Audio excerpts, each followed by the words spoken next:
Hi friends, welcome back to my channel.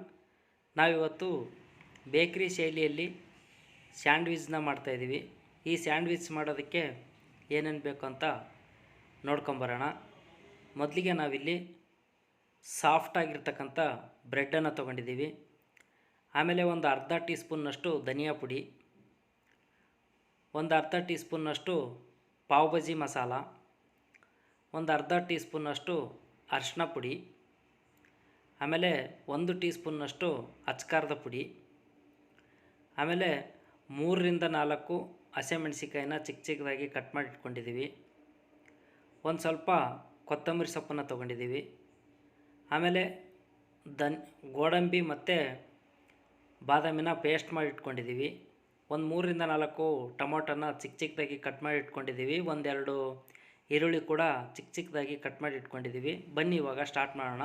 ಮೊದಲಿಗೆ ನಾವು stove ಮೇಲೆ ಪಾತ್ರೆನ ಇಟ್ಕೊಂಡ್ಬಿಟ್ಟು ಅದಕ್ಕೆ ಎಣ್ಣೆನ ಹಾಕ್ಕೊಳ್ಳೋಣ. ಎಣ್ಣೆ ಕಾಯ್ತಾ ಇದ್ದಂಗೆ ನಾವು ಅದಕ್ಕೆ 1 ಚಿಟಿಕೆಯಷ್ಟು ಹಿಂಗನ್ನು ಸೇರಿಸ್ಕೊತಾ ಇದ್ದೀವಿ. ಆಮೇಲೆ ಹಸಿಮೆಣಸಿಕಾಯಿನ ಸೇರಿಸ್ಕೊತಾ ಇದ್ದೀವಿ. ಇವಾಗ ಈರುಳ್ಳಿ ಕೂಡ ಸೇರಿಸ್ಕೊಂಡಿದ್ದೀವಿ. ಇದಕ್ಕೆ ಈರುಳ್ಳಿ ತುಂಬ ಫ್ರೈ ಮಾಡ್ಕೋಬಾರ್ದು, ಹಾಗಾಗಿ ನಾವು ಹಿಂದಲ್ಲೇ ಟೊಮೊಟೊ ಕೂಡ ಆ್ಯಡ್ ಮಾಡ್ಕೊಂಡಿದ್ದೀವಿ. ಇದೆಲ್ಲನೂ ಒಂದು ಸ್ವಲ್ಪನೇ ಫ್ರೈ ಮಾಡ್ಕೊಬೇಕು. ಇದಕ್ಕೆ ತುಂಬ ಹೊತ್ತು ಫ್ರೈ ಮಾಡಬಾರ್ದು. ಸೊ ಇಷ್ಟೇ ಫ್ರೈ ಆದರೆ ಸಾಕಾಗುತ್ತೆ, ಇದಕ್ಕೇನು ಜಾಸ್ತಿ ಫ್ರೈ ಮಾಡಬೇಕಾಗಿಲ್ಲ. ಸೊ ನೋಡಿ, ಒಂದು ಸ್ವಲ್ಪ ಒಂದು 30 ಸೆಕೆಂಡು ಫ್ರೈ ಆದರೆ ಸಾಕು. ಆಮೇಲೆ ಇವಾಗ ಅರಿಶಿನ ಪುಡಿ ಮತ್ತು ಧನಿಯಾ ಪುಡಿ ಸೇರಿಸ್ಕೊಂಬಿಟ್ಟು, ಆಮೇಲೆ ಪಾವ್ ಭಾಜಿ ಮಸಾಲನ ಸೇರಿಸ್ಕೊಳ್ಳೋದ್ರಿಂದ ತುಂಬ ಟೇಸ್ಟಿಯಾಗಿ ಬರುತ್ತೆ. ಹಾಗಾಗಿ ಪಾವ್ ಭಾಜಿ ಮಸಾಲನ ಸೇರಿಸ್ಕೊಂಡಿದ್ದೀವಿ. ನೀವಿಲ್ಲ ಅಂದರೆ ಗರಂ ಮಸಾಲ ಅಥವಾ ಚಾಟ್ ಮಸಾಲ ಕೂಡ ಒಂದು ಸ್ವಲ್ಪ ಸೇರಿಸ್ಕೊಬೋದು. ಅಚ್ಕಾರದ ಪುಡಿನ ಕೂಡ ಸೇರಿಸ್ಕೊಂಡು ಮಿಕ್ಸ್ ಮಾಡ್ಕೊಂಡಿದ್ದೀವಿ. ಇವಾಗಲೇ ಕೊತ್ತಂಬರಿ ಸೊಪ್ಪು, ಇದಿಷ್ಟನ್ನು ಸೇರಿಸಿದ ಮೇಲೆ ನಾವು ಇವಾಗ ಪೇಸ್ಟ್ ಮಾಡಿ ಇಟ್ಕೊಂಡಿರ್ತಕ್ಕಂಥ ಬಾದಾಮಿ ಮತ್ತು ಗೋಡಂಬಿ ಪೇಸ್ಟ್ನ ಸೇರಿಸ್ಕೊತಾ ಇದ್ದೀವಿ.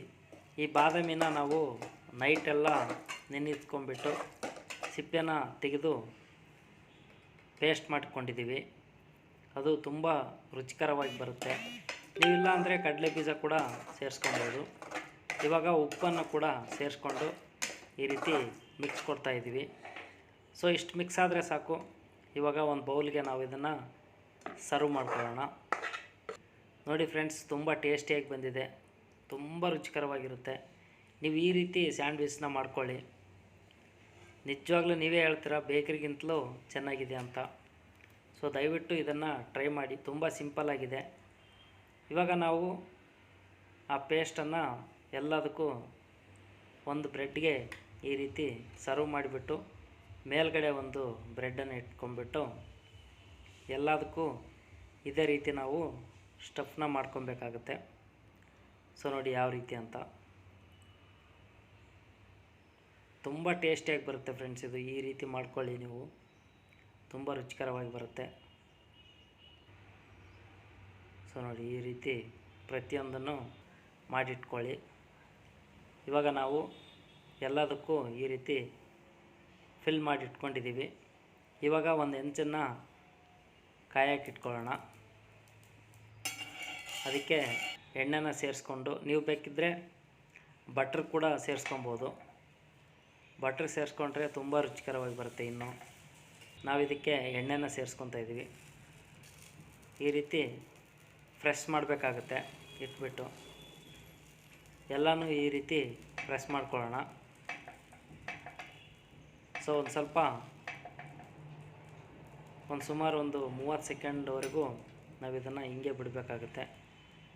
ನೋಡಿ ಎಷ್ಟೊಂದು ಚೆನ್ನಾಗಿ ಬಂದಿದೆ ಅಂತ.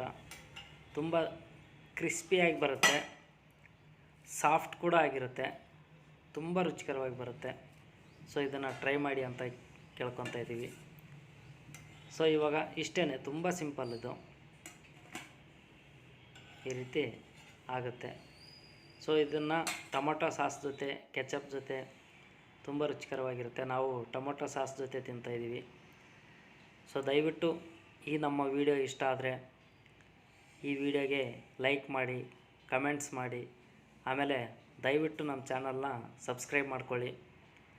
ವಿಡಿಯೋ ನೋಡಿದ್ದಕ್ಕೆ ಧನ್ಯವಾದಗಳು. ಮುಂದಿನ ವಿಡಿಯೋನಲ್ಲಿ ಮತ್ತೆ ಭೇಟಿಯಾಗೋಣ.